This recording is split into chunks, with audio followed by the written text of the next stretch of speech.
so he's out of the picture. Has it been shaved? That's it. Oh, he woke up.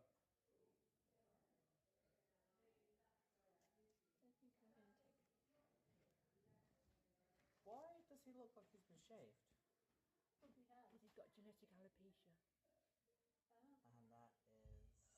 So when he was 18, his hair just fell out. There's nothing they could do. It's just something he's inherited.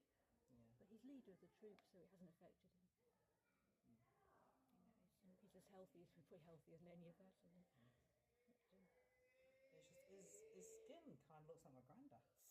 Well, he's got tanned a bit because he's been outside. You know, he's And he looks like he's got bits of ligo, and you can see his nipples really clearly. He looks like a little old man. He does, yeah. And that's when people think, oh my God, you know, we really are related, aren't we? Because you can see it with him. Yeah, because the others are such thick hair. Yeah, you can't disguise that similarity. He looks like such a small